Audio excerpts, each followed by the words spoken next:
एक है यकता है तू हर शय तेरे मुहताज है ज़ात तेरी है गनीवर बेनियाज अज़मा सिवा शान तेरी लम यलिद लम यूलद परवरदिगार लम यकुन कुफुवन अहद भी वस्फ़ तेरा ए खुदा तेरी हरफ़े कुन से है गुलजार हस्ती का वजूद तेरी हरफ़े कुन से है गुलजार हस्ती का वजूद लहनों से आवाज़ से पुरपा के है तेरी निदा तू ही शयाने इबादत मुस्तआवर का रोसाज तू सिराते मुस्तकीम और राह हक़ का रहनुमा। अल्लाह नबी हज़रत ईसा अलैहिस्सलातु वस्सलाम আল্লাহ রব্বুল আলামিনের কাছে দোয়া করলে রব্বুল আলামিন দিনের পর দিন সপ্তাহের পর সপ্তাহ বছরের পর বছর কালেমার দাওয়াত দিচ্ছি কেউ তো কালেমা পড়ে না কেউ তো ঈমানদার হয় না কেউ তো মুসলমান হয় না এবার তারা আমার কাছে আবেদন করেছে আমি যদি তাদেরকে অলৌকিক কিছু দেখাইতে পারি আমি যদি তাদেরকে মুর্দা জিন্দা করে যদি দেখাইতে পারি তারা নাকি কালেমা পড়বে তারা নাকি মুসলমান হয়ে যাবে।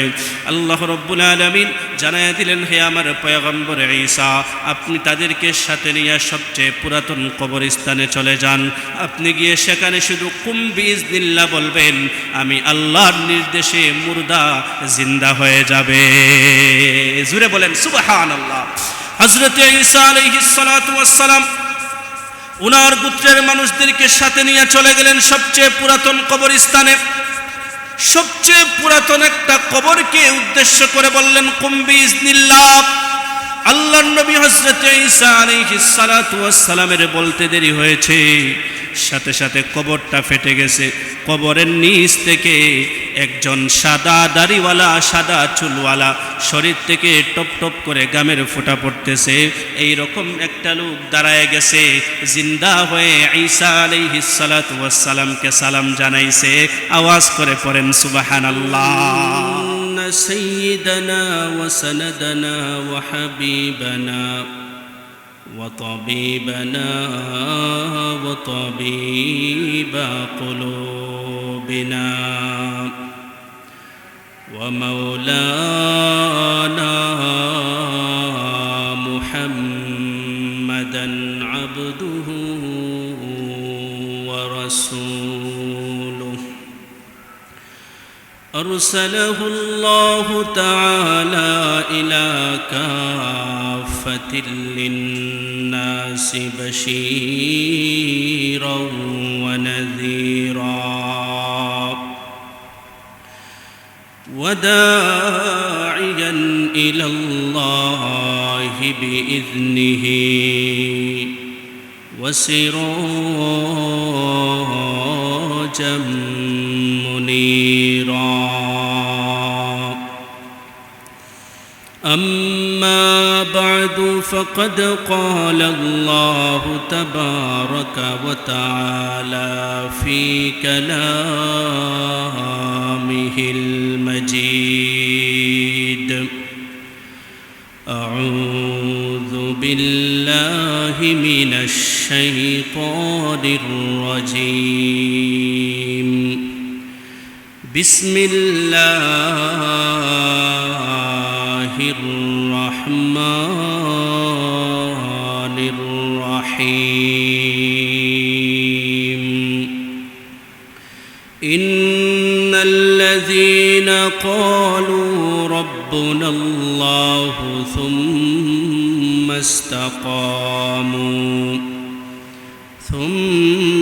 استقاموا تتنزل عليهم الملائكة ألا تخافوا ولا تحزنوا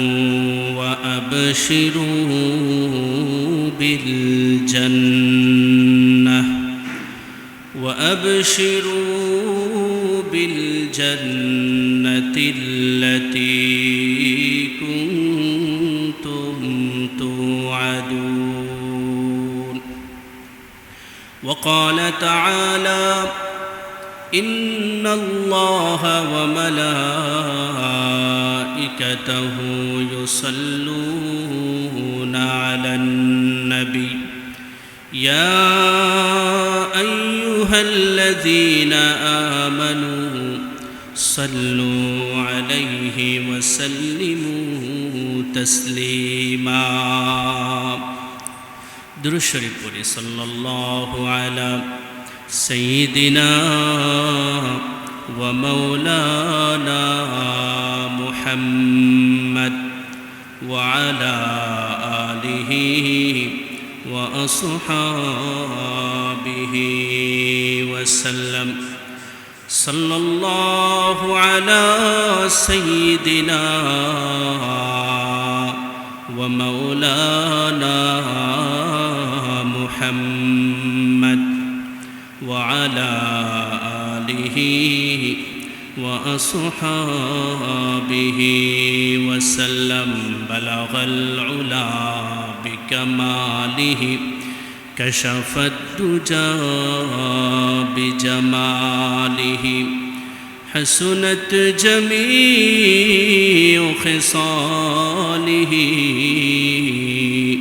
صلوا عليه وآله دنیا داری نہیں ہم کو ضرورت غلام اپنا بنا ہم کو خدایا بتا ہم کو تیری راہ کس طرف ہے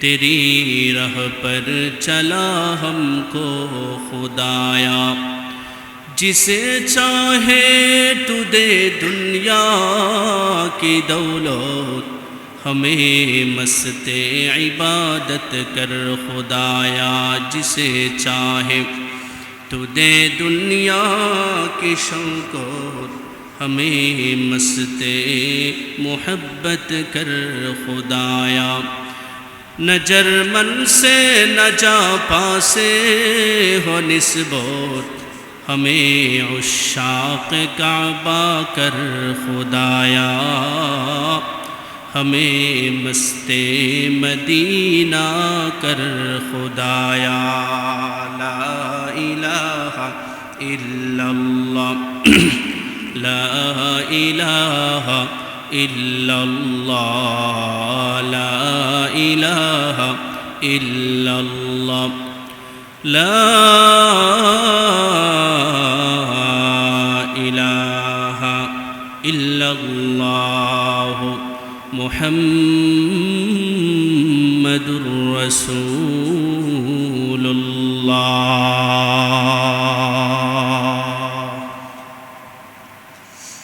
আলহামদুলিল্লাহ সম্মানিত মুসল্লিয়ানে কেরাম আল্লাহ রব্বুল ইজ্জত ওয়াল জালালের আজিমুশান দরবারে লক্ষ কোটি শুকর এবং সুজুদের হাদিয়া পেশ করছি যে আল্লাহ সুবহানাহু ওয়া তাআলা অত্যন্ত দয়া করে মায়া করে মহব্বত করে ভালোবেসে আপনাকে আমাকে আমাদের সবাইকে আজকের এই পবিত্র দিন জুমাবার দিনে জুমার সালাত আদায়ের উদ্দেশ্যে পৃথিবীর শ্রেষ্ঠ ঘর শান্তির ঘর রহমতের ঘর পৃথিবীর সবথেকে উত্তম ঘর আল্লাহ রব্বুল আলামিনের পবিত্র ঘরে সর্বপ্রথম কাতারে এসে শরীক হওয়ার তৌফিক দান করেছেন এজন্য মুনিবের কাছে শুকরগুজার হচ্ছি হৃদয়ের সবটুকুন আবেগ অনুভূতি আর ভালোবাসা উজাড় করে দিয়ে কালিমাতু শুকুর পড়ে নিচ্ছি আলহামদুলিল্লাহ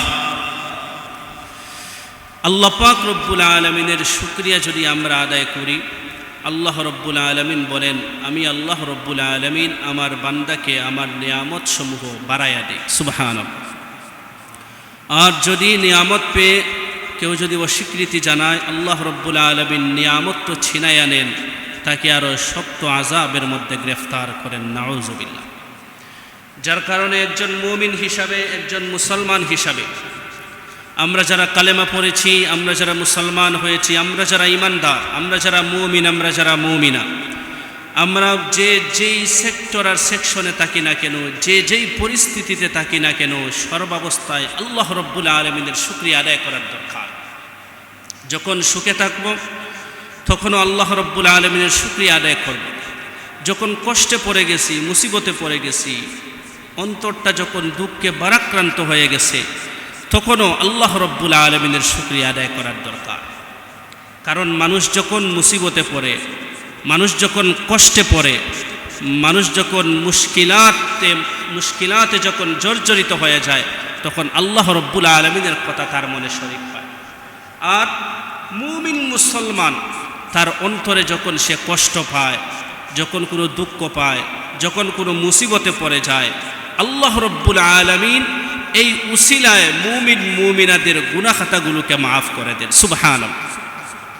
মুসলিম শরীফের বর্ণনা, হযরতে আবু সাঈদ খুদরি রাদিয়াল্লাহু তাআলা আনহু বর্ণনা করে বলেন, قال النبي صلى الله عليه وسلم ما يصيب المسلم من نصب ولا وصب ولا هم ولا حزن ولا غم ولا أذى حتى الشوكة يشاكها إلا كفر الله بها من خطايا। নবী করিম সাল্লাল্লাহু আলাইহি ওয়াসাল্লাম ইরশাদ করেন, মুমিন বান্দা যখন কষ্টে পড়ে যায়, মুসিবতে পড়ে যায়, অন্তরটা যখন দুঃখে ভারাক্রান্ত হয়ে যায়, এমন কি একজন মুমিন বান্দার শরীরের মধ্যে যদি একটি কাঁটাও বিঁধে যায়, এই কাঁটা বিঁধার কারণে মুমিন বান্দা বান্দির যেই কষ্ট অনুভব হয়, ইল্লা কাফফারাল্লাহু বিহা মিন খাতায়া, আল্লাহ রব্বুল আলামিন এর উসিলায় বান্দা বান্দির গুনাহ খাতাগুলোকে মাফ করে দেন। সুবহান। তাহলে যে অবস্থায় থাকি না কেন, আল্লাহ রব্বুল আলামিনের শুকরিয়া আদায় করার দরকার। কারণ এর মাধ্যমেই, কষ্ট বালা মুসিবতের মাধ্যমে আমাদের গুনাহ খাতাগুলো আল্লাহ পাক মাফ করে দিচ্ছে। আর আল্লাহ রব্বুল আলামিন তো এমন সত্তা, আল্লাহ রব্বুল আলামিন উনার কোনো ঘুম নাই, নিদ্রা নাই, খাওয়া দাওয়ারও কোনো প্রয়োজন নাই। 24টা ঘন্টা রাত্র দিন বান্দা বান্দির গুনাহ খাতাগুলো মাফ করার জন্য প্রস্তুত থাকেন, অপেক্ষায় থাকেন। সুবহানাল্লাহ। নবী করিম সাল্লাল্লাহু আলাইহি ওয়াসাল্লাম ইরশাদ করেন, قال النبي صلى الله عليه وسلم إن الله يبسط يده بالليل ليتوب مسيء النهار। আল্লাহ রব্বুল আলামিন সারাটা রাত্র ক্ষমার দরওয়াজাকে খুলে রাখেন। লিয়াতুবা মুসিউন নাহার, দিনের বেলায় যেই সমস্ত বান্দাবান্দি গুনাহ করেছে, লোকজনকে দেখায়াও করেছে, লোকজনের কাছ থেকে গোপন করেও করেছে, লোকজন দেখুক বা না দেখুক, আল্লাহ পাক তো দেখছেন, তাই না? রাত্র যখন হয়ে গেছে, কেউ যদি শর্মিন্দা হয়ে যায় আর যদি মনে মনে সিদ্ধান্ত নেয় আর গুনাহ করব না, আল্লাহ রব্বুল আলামিনের কাছে যদি সে ফিরে আসে, 2 ফোঁটা চোখের পানি ছেড়ে দিয়া সে যদি তাওবা করে গুনাহ খাতাগুলোর জন্য যদি আল্লাহ পাকের কাছে মাফ চায়, আল্লাহ পাক রব্বুল আলামিন নবীজি বলেন সারাটা রাত্র অপেক্ষায় থাকেন, বান্দা মাফ চাইতে দেরি হবে, আল্লাহ পাক তার গুনাহ খাতাগুলোকে মাফ করতে দেরি করবেন না। ওয়া ইন্নাল্লাহা ইয়াবসুতু ইয়াদাহু বিন-নাহার লিয়াতুবা মুসিউল লাইল। একইভাবে আল্লাহ রব্বুল ইজ্জত ওয়াল জালাল সারাটা দিন ক্ষমার দরওয়াজাকে খুলে রাখেন। রাত্রিবেলায় তুমি গুনাহ করেছো, রাতের অন্ধকারে, দুনিয়ার কোনো মানুষ, কোনো পশু পাখিও টের পায় নাই, আল্লাহ পাক তো দেখছেন। আল্লাহ পাককে গোপন করা কি যাবে? যাবে না। দিনের বেলা যখন হয়ে গেছে, কেউ যদি ফিরে আসতে চায়, রাত্রিবেলার কৃত গুনাহের উপরে শর্মিন্দা হইয়া তাওবা ইস্তেগফার করে আল্লাহ পাকের কাছে যদি মাফ চাইতে পারে, আল্লাহ রব্বুল আলামিন রাত্রবেলার সমস্ত গুনাহ খাতাগুলো দিনের বেলা মাফ করে দিবেন। সুবহানাল্লাহ। এমন দয়াময় মহান মালিক, সেই মালিককে চিনার দরকার আছে না নাই? আওয়াজ করে বলেন না কেন, আছে না নাই? আমার মুসলমান ভাইয়েরা, এই পৃথিবীর জমিনে আমরা যারা বসবাস করি, আমরা যারা ঈমানদার, আমাদের সবাইকে একদিন না একদিন এই দুনিয়ার জমিন থেকে চলে যেতে হবে, আমাদের সবাইকেই বিদায় নিতে হবে। এই কথার মধ্যে কারো কোনো দ্বিমত নাই।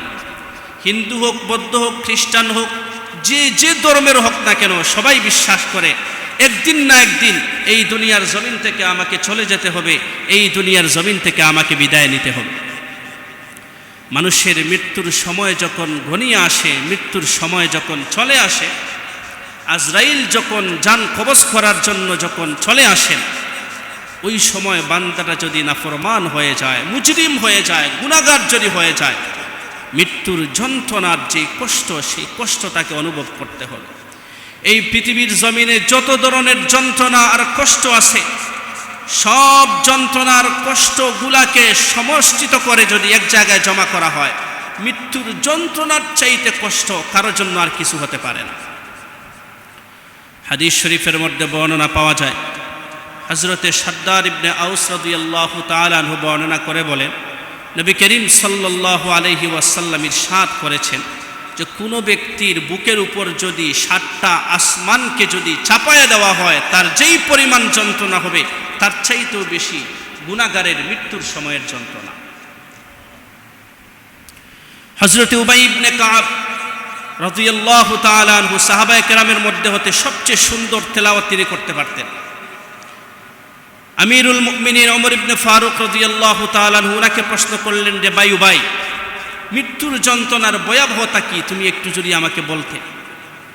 হযরতে উবাই ইবনে কাব রাদিয়াল্লাহু তাআলা আনহু বর্ণনা করে বলেন, আমিরুল মুমিনিন খলিফাতুল মুসলিমিন, একজন মানুষের গলা দিয়া যদি বিশাল একটা কাঁটাদার বৃক্ষ যদি ঢুকাইয়া দেওয়া হয়, আবার যদি সেইটাকে টেনে হেঁচড়ে বের করা হয়, সেই ব্যক্তির যত যন্ত্রণা হবে তার চাইতে বেশি মৃত্যুর সময়ের যন্ত্রণা। আমার মুসলমান ভাইয়েরা, তাহলে মৃত্যুর সময়ের যন্ত্রণাটা বড়ই কঠিন, বড় ভয়াবহ। কত কঠিন, কত ভয়াবহ, তাফসীর ইবনে কাসিরের মধ্যে আল্লামা ইমাদউদ্দিন ইবনে কাসির রহমতুল্লাহ আলাইহি বর্ণনা করে বলেছে। তাফসীর ইবনে কাসিরের মধ্যে বর্ণনা করা হয়েছে, আল্লাহর নবী হযরতে ঈসা আলাইহিস সালাতু ওয়াস সালাম যখন নাকি উনার গোত্রের মানুষদেরকে কালেমার দাওয়াত দিলেন, দিনের পর দিন, সপ্তাহের পর সপ্তাহ, বছরের পর বছর কালেমার দাওয়াত দিয়েছেন, কিন্তু কেউ তো কালেমা পড়ে না, মুসলমান হয় না, ইমানদার হয় না। আল্লাহর নবী হযরতে ঈসা আলাইহিস সালাতু ওয়াস সালাম কালেমার দাওয়াত দিতেই থাকলেন, কেউ তো কালেমা পড়ে না, ইমানদার হয় না, মুসলমান হয় না। এক পর্যায়ে ওনার গোত্রের মানুষেরা ওনাকে ডাক দিয়ে বলল, রে ঈসা, দিনের পর দিন, বছরের পর বছর, সপ্তাহের পর সপ্তাহ চলে যায়, কালেমার দাওয়াত দাও, কিন্তু কেউ তো কালেমা পড়ে না, মুসলমান হয় না। তুমি যদি আমাদেরকে অলৌকিক কিছু দেখাইতে পারো, আমরা সবাই কথা দিলাম আমরা কালেমা পড়ে মুসলমান হয়ে যাব। অলৌকিক কিছু দেখাইতে হবে। কি অলৌকিক দেখতে চাও? যে আপনি যদি আমাদের এলাকার সবচেয়ে পুরাতন কবরস্থানে গিয়ে সেই কবরস্থানের বাসিন্দা মুর্দাকে যদি আপনি জীবিত করে দেখাইতে পারেন, তাহলে আমরা কথা দিলাম আমরা কালেমা পড়ে মুসলমান হয়ে যাব। জীবিতকে মৃত করার ক্ষমতা আল্লাহ রাব্বুল আলামিনের আছে না নাই? কথা কন না কেন আপনারা, আছে না নাই? আল্লাহ রাব্বুল আলামিন তো এমন সত্তা, আল্লাহ রাব্বুল আলামিন কুল বললেই সাথে সাথেই হয়ে যায়। আল্লাহু আকবার বলেন। एक है एकता है तू हर शय तेरे मुहताज है, एक है एकता है तू हर शय तेरे मुहताज है, ذات तेरी है गनीवर बेनियाज अज़मा सिवा, शान तेरी लम यलिद लम यूलद परवरदिगार, लम यकुन कुफुवन अहद बी वस्फ तेरा ए खुदा, तेरी हरफे कुन से है गुलजार हस्ती का वजूद, तेरी हरफे कुन से है गुलजार हस्ती का वजूद, लहनों से आवाज से पुरपा के है तेरी निदा, तू ही शयान इबादत मुस्तआवर का रोसाज, तू सिरात मुस्तकीम और राह हक का रहनुमा। अल्लाह नबी हजरत ईसा अलैहिस सलातु वस्सलाम আল্লাহ রব্বুল আলামিনের কাছে দোয়া করলেন, রব্বুল আলামিন দিনের পর দিন, সপ্তাহের পর সপ্তাহ, বছরের পর বছর কালেমার দাওয়াত দিচ্ছি, কেউ তো কালেমা পড়ে না, কেউ তো ইমানদার হয় না, কেউ তো মুসলমান হয় না। এবার তারা আমার কাছে আবেদন করেছে, আমি যদি তাদেরকে অলৌকিক কিছু দেখাইতে পারি, আমি যদি তাদেরকে মুর্দা জিন্দা করে যদি দেখাইতে পারি, তারা নাকি কালেমা পড়বে, তারা নাকি মুসলমান হয়ে যাবে। আল্লাহ রাব্বুল আলামিন জানায়া দিলেন, হে আমার পয়গম্বর ঈসা, আপনি তাদেরকে সাথে নিয়ে সবচেয়ে পুরাতন কবরস্থানে চলে যান। আপনি গিয়ে সেখানে শুধু কুম বিইজনিল্লাহ বলবেন, আমি আল্লাহর নির্দেশে মুর্দা জিন্দা হয়ে যাবে। জুরে বলেন সুবহানাল্লাহ। হযরত ঈসা আলাইহিস সালাতু ওয়াস সালাম উনার গোত্রের মানুষদেরকে সাথে নিয়ে চলে গেলেন সবচেয়ে পুরাতন কবরস্থানে। সবচেয়ে পুরাতন একটা কবরকে উদ্দেশ্য করে বললেন, কুম বিইজনিল্লাহ। আল্লাহর নবী হযরত ঈসা আলাইহিস সালাতু ওয়াস সালামের বলতে দেরি হয়েছে, সাথে সাথে কবরটা ফেটে গেছে। কবরের নিচ থেকে একজন সাদা দাড়িওয়ালা, সাদা চুলওয়ালা, শরীর থেকে টপ টপ করে গামের ফোঁটা পড়তেছে, এই রকম একটা লোক দাঁড়ায় গেছে, জিন্দা হয়ে ঈসা আলাইহিস সালাতু ওয়াস সালামকে সালাম জানাইছে। আওয়াজ করে পড়েন সুবহানাল্লাহ। মুর্দা মানুষ জিন্দা হয়ে গেছে। ঈসা আলাইহিস সালাতু ওয়াস সালাম প্রশ্ন করে বললেন, মান আনতা, কে তুমি, কি তোমার পরিচয়? লোকটি ডাক দিয়ে বলে, হে আল্লাহর নবী ঈসা, আমি হচ্ছে নূহ আলাইহিস সালাতু ওয়াস সালামের সন্তান, আমার নাম হচ্ছে সাম। ঈসা আলাইহিস সালাতু ওয়াস সালাম গভীর দৃষ্টিতে তার দিকে তাকাইলেন আর বললেন, তুমি তো সাম হইতে পারো না। বলে, কেন? আসমানে কিতাবের মধ্যে আমি পেয়েছি, আমাকে আমার রব জানিয়েছেন, সর্বপ্রথম চুলদারি সাদা হইছে ইব্রাহিম খলিলুল্লাহ আলাইহিস সালাতু ওয়াস সালামের। তো তুমি তো এর আগের লোক, আরো হাজার হাজার বছর আগে তুমি এই দুনিয়ার জমিনে আগমন করেছো, তোমার চুল সাদা কেন, তোমার দাড়ি বা সাদা কেন, আর এরকম টপ টপ করে গামের ফুটা পড়তেছে কেন? জবাব দাও।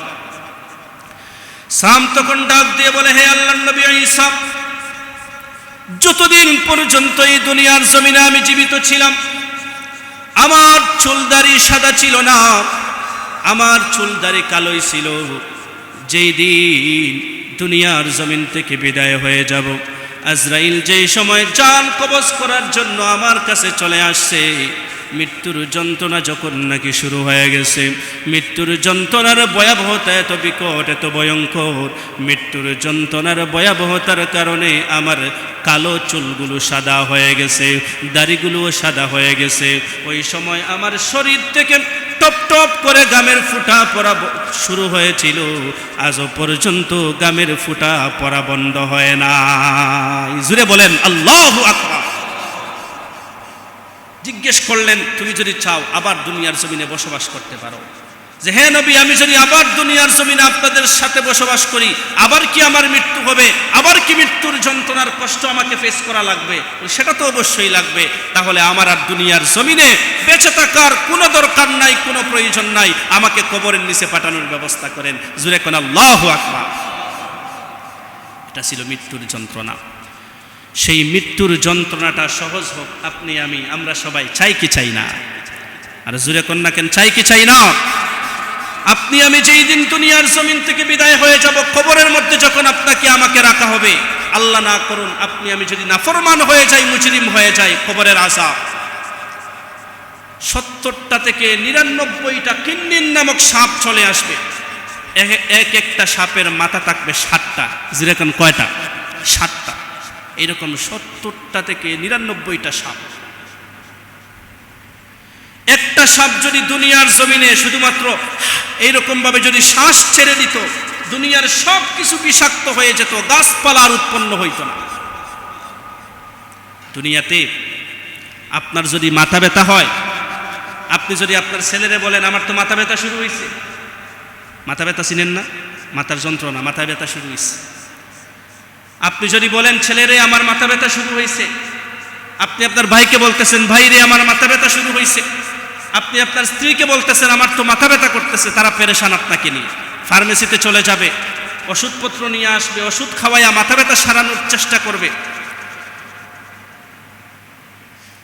যদি মাথা ব্যথা না সারে, ইবনে সিনা হসপিটালেও নিয়ে যাবে, আপনার চিকিৎসা করাইয়া মাথা ব্যথা সারানোর চেষ্টা করবে। দুনিয়াতে আপনি আপনার বাসায় ঘুমিয়ে আছেন, হঠাৎ করে জঙ্গল থেকে একটা সাপ আপনার রুমে ঢুকে গেছে। রাত্রিবেলা ঘুমায় আছেন লাইট অফ করে, হঠাৎ করে হাতের মধ্যে সাপের মতো কি জানি লাগে, বাতি জ্বালায় দেখেন আপনার নাক বরাবর একটা সাপ এরকম ভাবে একটু নড়াচড়া করলেই সুবল দিয়ে দিবে। এই অবস্থায় আছে, আপনি চিৎকার দিচ্ছেন, আশপাশ থেকে আপনার পরিবার পরিজন আপনজন মায়ের মানুষেরা আসছে, আইসা পরামর্শ দিতেছে সাবধান, নড়াচড়া করবেন না, একটু সময় শ্বাসটারে বন্ধ রাখেন, শ্বাস ছেড়ে দিবেন না, নড়াচড়া করবেন না, যে কোনোভাবে ছলে বলে কৌশলে সাপের আঘাত আক্রমণ থেকে আপনাকে আমাকে বাঁচানোর চেষ্টা করে আপনজন। নাফরমান মুজরিম গুনাহগার অবস্থায় দুনিয়ার জমিন থেকে যদি আপনি আমি বিদায় হয়ে যাই, মৃত্যুর যন্ত্রণার ভয়াবহতার সময় আপনার কোনো আপনজন আপনাকে আমাকে বাঁচাতে পারবে?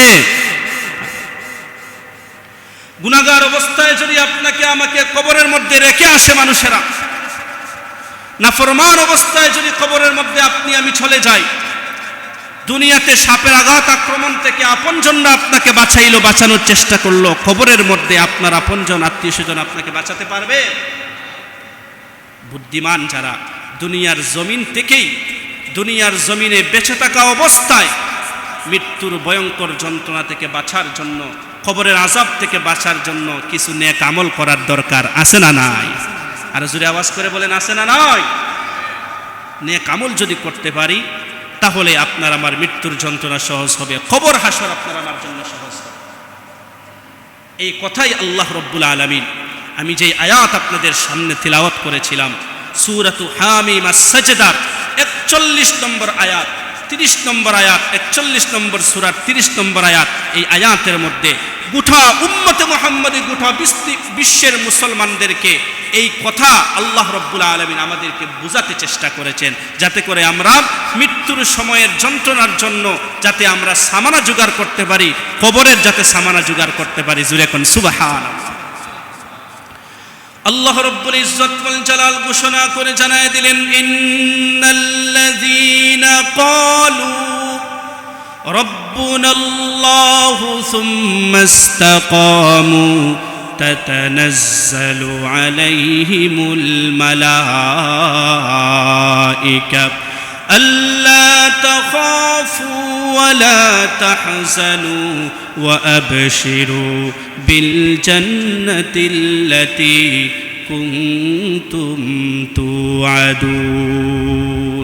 আল্লাহ রাব্বুল আলামিন জানায় দিলেন, দুনিয়ার মানুষেরা শোনো শোনো শোনো, তোমাদের মধ্য হতে যারা নাকি আমি আল্লাহ রাব্বুল আলামিনকে রব বলে ঘোষণা করবে আর ঘোষণা করে জানায় দিবে রব্বুনাল্লাহ, আমাদের সকলের রব হচ্ছেন আল্লাহ।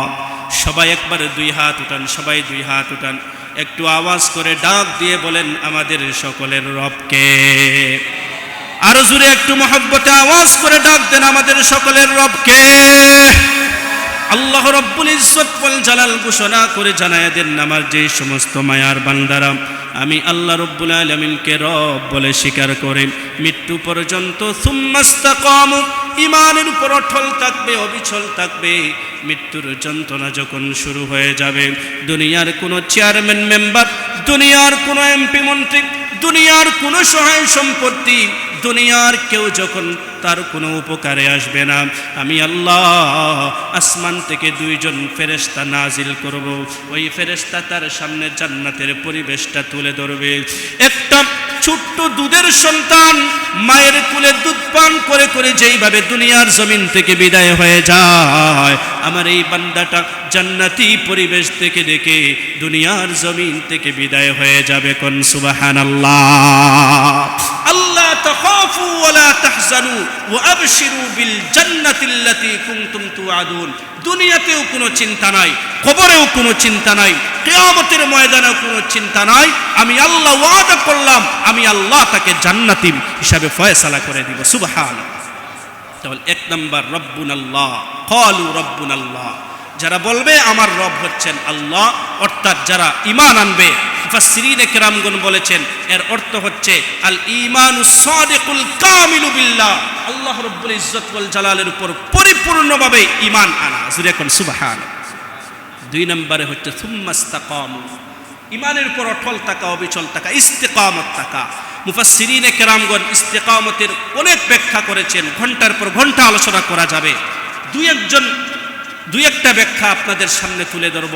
ইস্তেকামতের এক নম্বর ব্যাখ্যা হচ্ছে হযরত আবু বকর সিদ্দিক রাদিয়াল্লাহু তাআলা আনহু বলেছেন, লা তুশরিকু বিল্লাহি শাইআ ওয়া লা তালতাফিতু ইলা ইলাহিন গায়রি। যতদিন পর্যন্ত দুনিয়ার জমিনে বেঁচে থাকবো আল্লাহ রাব্বুল আলামিনের সাথে অংশীদার সাব্যস্ত করা যাবে না, আল্লাহর সাথে শরীক করা যাবে না। সুবহানাল্লাহ পড়ে। নবী করিম সাল্লাল্লাহু আলাইহি ওয়াসাল্লাম ইরশাদ করেছেন, লা তুশরিক বিল্লাহ ওয়া ইন কুতিলতা আও উররিকতা আও সুলিবতা। যদি তোমাকে হত্যা করা হয়, যদি তোমাকে ফাঁসির কাস্টে ঝুলানো হয়, যদি তোমাকে অত্যাচারের স্টিম রুলারে জর্জরিত করা হয়, তবুও ঈমান থেকে এক চুলো দূরে সরে যাওয়া যাবে না, মহান আল্লাহর সাথে শরীক করা যাবে না, অংশীদার সাব্যস্ত করা যাবে না। জোরে পড়েন সুবহানাল্লাহ। তাহলে সাহাবায়ে কেরাম রিদওয়ানুল্লাহি আলাইহিম আজমাইন খাব্বাব ইবনে আরাত রাদিয়াল্লাহু তাআলা আনহুকে জ্বলন্ত আগুনের উপরে শুয়ায়ে রাখা হয়েছে, ঈমান ছেড়ে দেন নাই। খাব্বাব রাদিয়াল্লাহু তাআলা আনহু হযরত খুবাইব রাদিয়াল্লাহু তাআলা আনহুকে ফাঁসির কাস্টে ঝুলানো হয়েছে, ঈমান ছেড়ে দেন নাই। আমরা যারা ঈমানদার, আমরা যারা মুসলমান, আমাদেরকেও যদি কেউ অত্যাচার করে, আমাদেরকেও যদি ফাঁসির কাস্টে ঝুলাইয়া বলে ঈমান ছেড়ে দিতে হবে, কোন মুসলমান প্রকৃত ঈমানদার ফাঁসির কাস্টে ঝুলতে রাজি, আল্লাহ রাব্বুল আলামিনের সাথে অংশীদার সাব্যস্ত করতে কখনো রাজি হওয়ার কথা না। কথা বলেন ঠিক কিনা? এটা হচ্ছে ঈমানের দাবি। অথচ আজকে মুসলমান বুঝেই না সে যে শিরিক করতেছে। হিন্দুয়ানি যে সংস্কৃতি, সেই সংস্কৃতিতে অংশগ্রহণ করে ঈমান হারা হয়ে যাচ্ছে, তার কোনো খবরই নাই। এইরকম মুসলমান আছে না নাই? 3-4 দিন পরে আসতেছে পহেলা বৈশাখ। পহেলা বৈশাখের নাম শুনছেন না আপনারা? পহেলা বৈশাখ, পহেলা বৈশাখের মধ্যে আপনারা জানেন রমনার বটমূলে সূর্য উদিত হওয়ার অপেক্ষা করা হয়। সূর্য উদিত হওয়ার অপেক্ষা করে সূর্য পূজারীরা, যারা সূর্যের পূজা করে। সূর্য যখন উদিত হয় তখন মুসলমান যারা, ঈমানদার যারা, তাদের জন্য নামাজ পড়াও জায়েজ নেই, নামাজ পড়া নিষেধ। এই সময় তুমি নামাজ পড়তে পারবা না, কারণ সূর্য পূজারীদের সাথে সামঞ্জস্য হয়ে যায়, এই কারণে নামাজও পড়তে পারবা না এই সময়। রমনার বটমূলে এসহে বৈশাখ গান শুরু করার জন্য সূর্যের জন্য অপেক্ষা করা হয়। সূর্য পূজারীদের সাথে সামঞ্জস্য আছে না নাই? নাই। সূর্য যখন উদিত হয় তখন এসহে বৈশাখ রবীন্দ্রনাথ ঠাকুরের যেই গান আছে, এই গান দুল, তবলা, হারমোনিয়াম বাজায়া সেই গান আবৃত্ত করা হয়। সেই গানের একটা কলি এই রকম আছে, অগ্নি স্নানে সূচি হোক ধরা, মানে হচ্ছে গোটা পৃথিবীটাকে আগুন দিয়ে জ্বালিয়ে পবিত্র করা হোক। জোরে কর নাউজুবিল্লাহ। এই বিশ্বাস হচ্ছে অগ্নি পূজকদের বিশ্বাস। অগ্নি পূজকদের বিশ্বাসের সাথে তালে তাল মিলিয়ে মুসলমানরাও, তারাও একমত জানায় যে আমরাও একমত। মঙ্গল শোভাযাত্রা বের করা হয়। মঙ্গল শোভাযাত্রার মধ্যে পেশার একটা আকৃতি আছে, ময়ূরের আকৃতি আছে, বাঘ, ভাল্লুক, এই সমস্ত হাতির আকৃতি আছে। পেশা হচ্ছে, তাদের বিশ্বাস হচ্ছে পেশাটা হচ্ছে হিন্দুদের যে লক্ষ্মী দেবী, এই লক্ষ্মী দেবীর বাহন। ময়ূর এবং আরও যেই সমস্ত প্রাণী, এগুলা হচ্ছে হিন্দুদের দেবদেবীর বাহন। সেইগুলার আকৃতি নিয়ে তারা মঙ্গল শোভাযাত্রায় বের হয়। তাদের বিশ্বাস হচ্ছে যে হিন্দুদের দেবদেবী এই সমস্ত বাহনের উপর আরোহণ করে তারা বসবে, আমাদের এই যে শোভাযাত্রা সেটায় অংশগ্রহণ করবে এবং তাদের অংশগ্রহণের মধ্য দিয়ে আমরা মঙ্গল কামনা করব। নাউজুবিল্লাহ। হিন্দুরা যদি এই সমস্ত কর্মকাণ্ড করে, তারা তাদের ধর্মীয় ব্যাপার, তারা করতেই পারে, অসুবিধা নাই। কিন্তু কোনো মুসলমানের জন্য এই রকম ঈমান বিধ্বংসী হিন্দুয়ানি সংস্কৃতিকে অংশগ্রহণ করলে তার ঈমান আছে না গেছে? কথা কন না কেন? তার ঈমান আছে না গেছে? আমি যদি তাকে বলি যে তুমি আল্লাহকে অস্বীকার করো, আমি যদি তাকে বলি যে তুমি ঈমান থেকে বের হয়ে যাও, মুসলিম পরিচয় আর দিতে পারবে না, সে খুব রাগ করবে, বলবে না জীবন চলে যাবে, ঈমান ছাড়তে পারবো না। এরকম বলে ঠিক, কিন্তু পহেলা বৈশাখের মধ্যে এই সমস্ত অপসংস্কৃতিকে জড়ায়া নিজের ঈমান আমলকে নষ্ট করে, সে বুঝেও না, তারও পায় না। এইরকম মুসলমান ঘরের সন্তান আছে না নাই? কথা কন না কেন আপনারা? আছে না নয়? মুসলমান ঈমানদারেরা, আপনাকে আমাকে সজাগ থাকতে হবে, সতর্ক থাকতে হবে। পহেলা বৈশাখ উপলক্ষে ইমান বিধ্বংসী যেই সমস্ত কর্মকাণ্ড আমাদের বাংলার জমিনে পরিচালিত হয়, কোন মুসলমান, কোন সতর্ক মুসলমান এবং মুসলমানের সন্তানরা সেই সমস্ত ইমান এবং আমল বিধ্বংসী অনুষ্ঠানগুলোতে অংশগ্রহণ করতে পারে না। কথা বলেন ঠিক কিনা? আল্লাহ পাক বুঝার আমল করার তৌফিক দান করেন, পড়েন আমিন। ইস্তিকামতের আরেকটা ব্যাখ্যা হচ্ছে, রাইসুল মুফাসসিরিন হযরত আব্দুল্লাহ ইবনে আব্বাস রাদিয়াল্লাহু তাআলা বলেছেন, আব্দুল ফারাইজ, আল্লাহর উপর ঈমান আনবা, আল্লাহ পাকের পক্ষ থেকে ফরজ যেই সমস্ত বিধান, সেই বিধানগুলোর উপর তোমরা অটল থাকো, অবিচল থাকো। এই ফরজ বিধানগুলোর মধ্যে অন্যতম সবচেয়ে বড় ফরজ বিধান হচ্ছে নামাজ আদায় করা। জোরে কোন সুবহানাল্লাহ। পুরো মুসলমান, সে ঈমানদার, সে মুসলমান, আর সে 5 ওয়াক্তের নামাজই হতে পারল না, তার ঈমানদার হওয়ার যেই দাবি, সেই দাবি সে করতে পারে না। কারণ সে মুসলমান, সে ঈমানদার, নামাজ পড়ে না, তার সেই ঈমানের কোনো মূল্য নাই, কোনো ভ্যালু নাই। কারণ ইসলামের নামাজের যেই ফরজ বিধান, এই বিধানের উপরে আর কোনো বিধান নাই। যেরকম সুবহানাল্লাহ। আল্লাহ রাব্বুল ইজ্জত ওয়াল জালাল কোরআনে কারীমের প্রায় 82 মতো জায়গায় নামাজের হুকুম দিয়েছেন। নবী করিম সাল্লাল্লাহু আলাইহি ওয়াসাল্লাম অসংখ্য গণিত হাদিসের মধ্যে বর্ণনা করে নামাজকে ফরজ বিধান হিসাবে সাব্যস্ত করে দিয়েছেন। নবীজি ইরশাদ করে জানায়া দেন, খামসু সালাওয়াতিন ইফতারাদাহুন্নাল্লাহ, 5 ওয়াক্তের নামাজ আল্লাহ রাব্বুল আলামিন হে আমার উম্মত তোমাদের উপর ফরজ করে দিয়েছেন।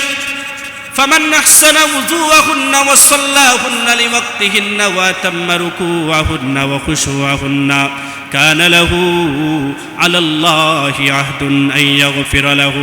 সুতরাং তোমাদের মধ্য হতে কেউ যদি 5 ওয়াক্তের নামাজ আদায়ের জন্য সুন্দর করে ওযু করে, খুশু খুজুর সহিত ধীরে স্থিরভাবে রুকু সেজদাগুলোকে যদি সে আদায় করে, মহান আল্লাহ রব্বুল ইজ্জত ওয়াল জালালের ওয়াদা হচ্ছে, মহান আল্লাহ তার জিন্দেগীর সমস্ত গুনাহ খাতাগুলো মাফ করে দিবেন। জোরে কোন সুবহানাল্লাহ। সুতরাং কোন মুসলমান সত্যিকার অর্থের সে যদি মুসলমান হয়ে থাকে, সে কখনো নামাজ ছাড়তে পারে? আমার সাথে কথা বলেন না কেন? সে কখনো নামাজ ছাড়তে পারে? আমরা দুনিয়ার জমিন থেকে যখন বিদায় হয়ে যাব, কবরের মধ্যে যখন আপনাকে আমাকে রেখে আসা হবে, তখন কবরের মধ্যে প্রশ্ন করা হবে। দেখি আপনারা পারেন কিনা। কবরের মধ্যে প্রশ্ন করা হবে মোট কয়টা? আর যেরকম কয়টা? 3টা। আংশিকভাবে সত্য হয়েছে উত্তর। আসলে কবরের প্রশ্ন কিন্তু 3টা না, কবরের প্রশ্ন হবে 5টা। যেরকম কয়টা? আর যেরকম না কেন আপনারা কয়টা? দলিল ভিত্তিক আলোচনা করব। যদি কুরআন হাদিসে থাকে তাহলে মানবেন আমার কথা, নাহলে মানবেন না। কবরের প্রশ্ন মোট 3টা না, কবরের প্রশ্ন মোট কয়টা? 5টা। এই 5টা প্রশ্নের মধ্যে হতে মূল প্রশ্ন ঠিক আছে 3টা, কিন্তু এই 3টা প্রশ্নের আগে আরেকটা প্রশ্ন করা হবে সাইকোলজিক্যাল, মনস্তাত্ত্বিক প্রশ্ন, আর পরে আরেকটা প্রশ্ন করা হবে রেফারেন্সমূলক প্রশ্ন। এই মোট 5টা প্রশ্ন। সাইকোলজিক্যাল, মনস্তাত্ত্বিক প্রশ্ন করা হবে সর্বপ্রথম কবরের মধ্যে যখন আপনাকে রেখে আসা হবে, মানুষেরা চলে যাবে, ফেরেশতারা যখন আসবে, তখন একটা মনস্তাত্ত্বিক প্রশ্ন, এটা ফেরেশতারা করবে না, আল্লাহ রাব্বুল আলামিনের পক্ষ থেকে করা হবে। যেরকম আল্লাহু আকবার। বিশুদ্ধ সূত্রে বর্ণিত হাদিস ইবনে মাজাহ শরীফের 4272 নম্বর হাদিস, হযরত জাবির ইবনে আব্দুল্লাহ রাদিয়াল্লাহু তাআলা আনহু বর্ণনা করে বলেন, قال النبي صلى الله عليه وسلم إذا أدخل الميت القبر مسلت له الشمس عند غروبها। যখন নাকি মাইয়িতকে কবরের মধ্যে রাখা হবে, 2জন ফেরেশতা আগমন করবেন, তাকে যখন বসাবেন, তখন সে তার হাত দিয়ে তার চোখটাকে মুছে যখন সে বসবে, তখন সে তাকায় দেখবে সূর্যটা পশ্চিম আকাশের দিকে অস্ত চলে যাচ্ছে, অস্ত যাচ্ছে। জোরে আওয়াজ করে পড়েন সুবহানাল্লাহ। দুনিয়াতে কেউ যদি 5 ওয়াক্তের নামাজি হয়, 20 বছর থেকে 5 ওয়াক্তের নামাজ আদায় করে, সে যখন দুনিয়াতে শুক্রবার দিন জুমার নামাজ আদায় করে বাড়িতে চলে যায়, বাসায় চলে যায়, ঘুমায় পড়ছে, আসরের আজান হয়ে গেছে, একদিন তার ঘুম ভাঙে নাই, হঠাৎ করে ঘুম ভাঙছে, দেখে আসরের নামাজের সময় আছে আর মাত্র 10 মিনিট। ঘুম থেকে উঠছে, সে যদি 15-20 বছর থেকে আল্লাহকে সন্তুষ্ট করার উদ্দেশ্যে নামাজ আদায় করে, সে সর্বপ্রথম কি করবে? সর্বপ্রথম সে ওযু করে নামাজটা আদায়ের চেষ্টা করবে। কথা বলেন ঠিক না বেঠিক? প্রকৃত মুসলমান, প্রকৃত নামাজি যদি হয়ে থাকে, সন্তান যদি বলে বাবা একটু ভাত খাইয়া যাও, না না পরে ভাত খাবো, বস ফোন দিছে অফিসে আসো, বলে পরে অফিসে আসবো, আগে নামাজটা পড়ে নে।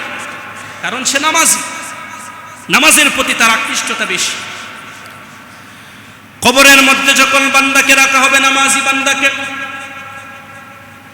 কবর থেকে যখন তাকে উঠানো হবে, ফেরেশতারা যখন তাকে বসাবেন, 3টা প্রশ্ন করার আগে তাকে যখন শুধুমাত্র বসাবেন, তখন আল্লাহ রব্বুল আলামিনের পক্ষ থেকে মনস্তাত্ত্বিক একটা প্রশ্ন। সে যখন তার হাত দ্বারা তার চেহারাটাকে যখন মুছবে, সে তাকায় দেখবে সূর্যটা পশ্চিম আকাশের দিকে অস্ত চলে যাচ্ছে। সে বুঝতে পারবে আসরের ওয়াক্ত ধীরে ধীরে শেষ হয়ে যাচ্ছে, আসরের ওয়াক্ত আর খুব বেশি দেরি না। দুনিয়ার জমিনে সে যদি নামাজি হয়ে যায়, হাদিস শরীফের বর্ণনা, ফেরেশতাদেরকে বলবে দাউনি উসাল্লি, তোমরা আমাকে ছেড়ে দাও, ওই যে দেখো সূর্যটা অস্ত চলে যাচ্ছে, আমাকে সর্বপ্রথম আসরের নামাজ আদায়ের অনুমতি দাও, পারমিশন দাও। জুরে কোন সুবহানাল্লাহ। ফেরেশতারা ডাক দিয়ে বলবে বান্দারে, তুমি এখন আলমে বারজাখের মধ্যে আছো, এখন আর নামাজের কোনো প্রয়োজন নাই। এটা ছিল আল্লাহ রব্বুল আলামিনের পক্ষ থেকে তোমার জন্য একটা প্রশ্ন। এই প্রশ্নের মধ্যে তুমি সঠিকভাবে আনসার করতে পেরেছো, জবাব দিয়েছো। আমার আল্লাহ রব্বুল আলামিন ঘোষণা করে জানায় দিবেন, হে ফেরেশতারা রে, আমার বান্দা যেহেতু নামাজের উত্তরটা সঠিকভাবে দিতে পেরেছে, বাকি 3টা প্রশ্নের জবাব দেওয়ার জিম্মাদারি আমার বান্দার পক্ষ থেকে আমি আল্লাহ নিয়ে নিছি। জুরে কোন সুবহানাল্লাহ। ফেরেশতারা যখন পরে প্রশ্ন করবেন মার রব্বুকা, তখন আল্লাহ রব্বুল আলামিন অটোমেটিক ভাবে তার জবান থেকে বের করে দিবেন রব্বি আল্লাহ। জুরে কোন সুবহানাল্লাহ। তাহলে কবরের মধ্যে সর্বপ্রথম যেই প্রশ্ন করা হবে, হাদিসের মাধ্যমে জানলাম, সেটা হচ্ছে নামাজের প্রশ্ন। আর সেই প্রশ্ন কেউ করবে না তুমি নামাজ পড়ছো কিনা, সেই প্রশ্নটা হবে মনস্তাত্ত্বিক প্রশ্ন। সেই প্রশ্নের মধ্যে যদি আপনি আমি পাশ করতে পারি, তাহলে বাকি প্রশ্নের জবাবগুলো অটোমেটিক আপনার আমার জবান থেকে যিনি বের করে দিবেন তিনি কে? কিয়ামতের কঠিন ময়দান যেই দিন কায়েম হয়ে যাবে, দুনিয়াতে তুমি হজ আদায় করেছো কিনা, যাকাত দিয়েছো কিনা, দান সদকা করেছো কিনা, সর্বপ্রথম এই হিসাব আপনাকে আমাকে দিতে হবে না। নবীজি ইরশাদ করে জানায়া দেন, আউয়ালু মা ইউহাসাবু বিহিল আবদু ইয়াউমাল কিয়ামাতিস সালাহ। কিয়ামতের কঠিন ময়দানে সর্বপ্রথম নামাজের হিসাব বান্দাবান্দীদেরকে দিতে হবে। ফা ইন সালুহাত সালুহা সাইরু আমালিহি, নামাজের হিসাব যদি আপনার আমার সঠিক হয়ে যায়, শুদ্ধ হয়ে যায়, তাহলে বাকি নেক আমলগুলোর হিসাব অটোমেটিকভাবে সহি হয়ে যাবে, সহজ হয়ে যাবে। জোরে আওয়াজ করে পড়েন সুবহান। আর নামাজের হিসাব যদি আমরা দিতে না পারি, তাহলে আটকা পড়ে যাও। কারণ দুনিয়াতে কেউ যদি নামাজি হয়ে যায়, নামাজ তাকে সব ধরনের অন্যায় অশ্লীল গর্হিত কাজ থেকে বিরত রাখে। জোরে কোন সুবহানাল্লাহ। আল্লাহ রাব্বুল আলামিন ঘোষণা করে জানায় দেন, ইন্নাস সালাতা তানহা আনিল ফাহশাই ওয়াল মুনকার। যারা কিনা নামাজ কায়েম করবে, নামাজ আদায় করবে, নামাজের মাধ্যমে আমার আল্লাহ সব ধরনের অন্যায় অশ্লীল গর্হিত কাজ থেকে বান্দাবান্দিকে বাঁচায়া দেন। জুড়ে পড়েন সুবহানাল্লাহ। শুধু তাই না, নামাজি হওয়ার মাধ্যমে মানুষেরা দুনিয়াতেও সম্মানী হয়। দুনিয়া থেকে যখন বিদায় হয়ে যায়, মানুষেরা তার সন্তানকে, তার আপনজনদেরকে বলে যে তোমার বাবা বড় ভালো লোক ছিল, নামাজি ছিল। মৃত্যুর পরেও আপনার সম্মান বজায় থাকে। অথচ আজকে যুবক নামাজ আদায় করে না। আজকের যুবক চিন্তা করে বয়স হোক তারপরে নামাজ আদায় করব। তুমি গ্যারান্টি দাও আমার কাছে তুমি আরো 5 বছর বাঁচবা, সেই গ্যারান্টি দাও, তারপরে নামাজ ছেড়ে দিও। আজকে আসো, কালকে দুনিয়ার জমিনে থাকার কোনো গ্যারান্টি আছে? কথা কোন না কেন, কোনো গ্যারান্টি আছে? ইউরোপ আমেরিকা যাওয়ার জন্য কত রিস্ক নেই। লিবিয়া হইয়া মহাসাগর পাড়ি দিয়েও ইউরোপে ঢুকতে চায়, বলে মরলে লাশ, বাঁচলে ইতিহাস। আছে না নাই? কথা কোন না কেন, আপনারা আছে না নাই? দুনিয়া কামাইয়ের জন্য জীবনের রিস্ক নেই। আপনারা জানেন বিগত কয়েকদিন আগে সিলেটের 18 জন প্রায় যুবক সমুদ্রের মধ্যে, অনেকেই বলেছে নৌকা ডুবিতে জাহাজ ডুবে গিয়ে মারা গেছে। বিষয়টা এমন না, ক্ষুধার যন্ত্রণায় তারা মারা গেছে। ডিজেল খাইছে, খাবার নাই, পানি নাই। সুনামগঞ্জের জগন্নাথপুরের একটা ছেলে, শায়েক নাম, আমি ব্যক্তিগতভাবে তাকে চিনি, ডিজেল পান করেছে, পানি নাই, ডিজেল পান করে মারা গেছে, বমি করে, রক্ত বমি করে। কিসের জন্য? ইউরোপ যদি যাইতে পারি আমার দুনিয়া সেটেল, দুনিয়াতে আমি বড় লোক হয়ে যাব, আমার দুনিয়াতে আর কোনো টেনশন নাই। কপাল পোড়া যুবক আর হতভাগার দল দুনিয়া কামাইয়ের জন্য নিজের জীবনটাকে পর্যন্ত রিস্কের মধ্যে ফেলে দেয়। বাসার পাশে মসজিদ, এই মসজিদে আসলে তার আখিরাত সুন্দর হবে, মসজিদে আসতে সে রাজি হয় না। এরকম যুবক আছে না নাই? আমার মুসলমান ভাইয়েরা গভীর মনোযোগ। কিয়ামতের কঠিন ময়দান যেই দিন কায়েম হয়ে যাবে, সেই দিন বড় ভয়ঙ্কর অবস্থা হয়ে যাবে। মুজরিম যারা, নাফরমান যারা হয়ে যাবে, 50,000 বৎসরের রিমান্ড সেই দিন হয়ে যাবে। সূর্যটা মাথার অর্ধ হাত উপরে চলে আসবে। সূর্যের আলোয় মানুষের মাথার মগজগুলো, গুনাহগারদের মাথার মগজগুলো টকবক করে ফুটতে থাকবে। নাক দিয়ে, কান দিয়ে, মুখ দিয়ে বের হতে থাকবে। পায়ের নিচে কোনো জমিন থাকবে না, পায়ের নিচের জমিনগুলো জ্বলন্ত তামা হয়ে যাবে। প্রচণ্ড পিপাসার কারণে জিহ্বাগুলো লম্বা হয়ে বুক পর্যন্ত বের হয়ে আসবে। কঠিন সেই কিয়ামতের ময়দানে দুনিয়ার কোন মন্ত্রী, দুনিয়ার কোন নেতা, দুনিয়ার কোন সহায় সম্পত্তি, দুনিয়ার কোন আপনজন কেউ সেই দিন যখন আপনার আমার কোনো উপকারে আসবে না।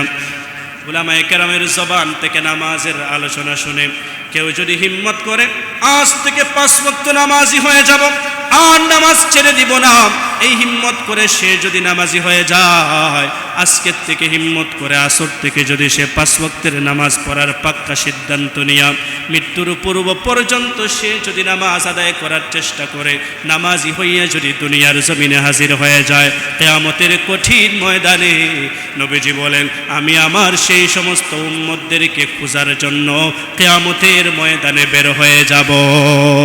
সুবহানাল্লাহ। সাহাবায়ে কেরাম আরজ করে বললেন, তিরমিজি শরীফের বর্ণনা, ইয়া রাসূলুল্লাহ, ইয়া হাবিবাল্লাহ, আপনি আপনার নামাজি উম্মতদেরকে কিভাবে চিনবেন? তারা কি দেখতে সুন্দর হবে নাকি কালো হবে, নাকি লম্বা হবে নাকি খাটো হবে? তারা কি অমুক দলের সভাপতি হবে নাকি সেক্রেটারি হবে? কেমনে তাদেরকে চিনবেন? আমাদের দেশে যাদের চেহারা সুন্দর তাদের একটা সম্মান আছে, যারা একটু খানদানি বংশের তাদের সম্মান আছে না নাই? কথা কন না কেন আপনারা? আছে না নাই? আছে। চেহারা সুন্দর হইলে অনেক সময় সম্মান পাওয়া যায়। আপনারা জানেন আমাদের সিলেটের জিন্দাবাজারে একটা ছোট্ট মেয়ে ফাইজা নাম, সে ফুল বিক্রি করত। ফুল, মা নাই, বাবাও বেঁচে থেকেও নাই, ছেড়ে চলে গেছে, নানির কাছে তাকে ফুল বিক্রি করে শাহজালালের মাজারে সিন্নি খেয়ে সেখানে ঘুমায়, সেখানে রাত কাটায়, আর ফুল বিক্রি করে নিজের জীবনটাকে চালানোর চেষ্টা করে। কত কঠিন জীবন, কিন্তু চেহারাটা মোটামুটি সুন্দর, বড় মায়াবী, হাসিটাও আকর্ষণীয়। একজন ভিডিও করে ছাড়ছে, যার কারণে ভাইরাল হয়ে গেছে। আমাদের সিলেটের বিশিষ্ট শিল্পপতি ফাহিম আল চৌধুরী ভাই চুকে পড়ছে সেই ভিডিও, উনি সেই মেয়েটির দায়িত্ব নিছেন। পরে দেখানো হইল উনি শুধু এই মেয়ের দায়িত্ব নেন নাই, বরং এর মতো আরো অসংখ্য অগণিত এরকম পথ শিশু যাদের কোনো বাড়ি নাই, যাদের বাবা মা নাই, তাদের দায়িত্ব নিছেন। আমরা ওনাকে অন্তরের অন্তঃস্থল থেকে ধন্যবাদ জানাই। আমার মুসলমান ভাইরা, কথা হইল যে ফাইজা নামক যেই মেয়েটা, সেই মেয়েটার চেহারাটা একটু সুন্দর হওয়ার কারণে সে তার দায়িত্ব নেওয়া হয়েছে। অসংখ্য অগণিত পথ শিশু যারা দেখতে কালো, যাদের চেহারার অবস্থা এত ভালো না, তাদেরও দায়িত্ব নেওয়া হোক, এটা আমরা চাই কি চাই না? ফাহিম আল চৌধুরী ভাই দেশের যত বিত্তশালী তাদেরকে চোখে আঙ্গুল দিয়ে দেখিয়ে দিচ্ছেন যে আমার মতো আপনারাও যদি সবাই এইরকম ভাবে যদি পথ শিশু যারা যারা অবহেলিত, যারা বঞ্চিত, গরিব, অসহায় মানুষদের যদি আপনারা পাশে দাঁড়াইতে পারেন, তাহলে দেশের মধ্যে আর কোনো পথ শিশু, আর কোনো ঠুকাই থাকবে না। কথা বলেন ঠিক কিনা? এজন্য আমাদের এগিয়ে আসার দরকার। বিত্তশালী যারা, আমার মুসলমান ভাইয়ের, আল্লাহ রাব্বুল আলামিন যেন ভাইয়ের এই অবদানকে, এই জনকল্যাণমূলক কাজকে যেন কবুল করেন, কিয়ামতের দিনে নাজাতের উসিলা বানায়া দেন। পড়ে না আমিন। যে যেভাবে পারবো সেইভাবে কল্যাণমূলক কাজ করব। যেমন এই মসজিদ আপনারা জানেন, এই মসজিদের মুতাওয়াল্লি সাহেব যিনি ছিলেন দুনিয়ার জমিন থেকে বিদায় হয়ে গেছেন, এই মসজিদটাকে প্রতিষ্ঠা করেছেন। এখন উনার ছেলেরা আছেন, উনার ছেলে শরীফউদ্দিন শিশু ভাই এবং তাজউদ্দিন ভাই, তারা এই মসজিদকে পরিচালনা করতেছেন, দ্বীনের কাজ করতেছেন, দ্বীনের পথে মানুষদেরকে উৎসাহিত করতেছেন। আল্লাহ পাক যেন তাদেরকে উত্তম বদলা দান করেন, পড়েন আমিন। কিয়ামতের কঠিন ময়দানে নবীজিকে প্রশ্ন করা হইল, আপনি আপনার উম্মতদেরকে কিভাবে চিনবেন? নবীজি ইরশাদ করে জানায় দেন, ইন্না উম্মতি يدعون إلى القيامة غرا محجلين من آثار الوضوء। কিয়ামতের দিনে আমার নামাজি উম্মতদের অজুর অঙ্গগুলো চকচক করতে থাকবে, ঝলঝল করতে থাকবে। জোরে কোন আল্লাহু আকবার। হাজার হাজার উম্মতের মধ্যে হতে, হাজার হাজার ঘোড়ার মধ্যে হতে সাদা চিহ্নওয়ালা ঘোড়া চিনতে যেইভাবে কোনো কষ্ট হয় না, আমি আমার নামাজি উম্মতদেরকে চিনতে আমারও কোনো কষ্ট হবে না। আমার নামাজি উম্মতদেরকে আমি চিনে চিনে হাউজে কাউসারের পারে নিয়ে আসব। আমার বরকতি হাতে হাউজে কাউসারের পানি তাদেরকে পান করায়া তাদের কলিজাগুলাকে ঠান্ডা করে দিব। জান্নাতে যাওয়া পর্যন্ত তারা আর কখনো পিপাসার্ত হবে না। জোরে আওয়াজ করে পড়েন সুবহানাল্লাহ। এই কথাই আল্লাহ রাব্বুল আলামিন কোরআনে কারীমে আমার তেলাওয়াতকৃত আয়াত সূরাতু হামিম আস-সাজদা 30 নম্বর আয়াতের মধ্যে বলেন, তোমরা যদি আমি আল্লাহকে রব বলে স্বীকার করো, আমি আল্লাহর ফরজ বিধানগুলো যদি তোমরা পালন করো, মৃত্যুর যন্ত্রণার সময় আমি আল্লাহ তোমাদেরকে সাহায্য করব ফেরেশতা নাজিল করে, কবরের আযাবকে আমি আল্লাহ পাক মাফ করে দিব। কিয়ামতের দিনে নবীজির হাতে হাউজে কাউসারের পানি পান করায়া আমি আল্লাহ নিজ জিম্মাদারিতে তোমাদেরকে জান্নাতি হিসাবে ফয়সালা করে দিব। জোরে কোন সুবহানাল্লাহ। যার কারণে নামাজি হওয়ার দরকার আছে না নাই? জোরে আওয়াজ করে বলুন, আছে না নয়? আজ থেকে নামাজি হওয়ার সিদ্ধান্ত নিব। কারা কারা তৈরি আছেন একটু দুহাত তুলে আল্লাহকে দেখায় না। আল্লাহ পাক যেন আমাদের সবাইকে বুঝার, আমল করার, নামাজি হওয়ার তৌফিক দান করেন, পড়েন আমিন। আর জোরে মুহাব্বতে আওয়াজ করে পড়ি আমিন।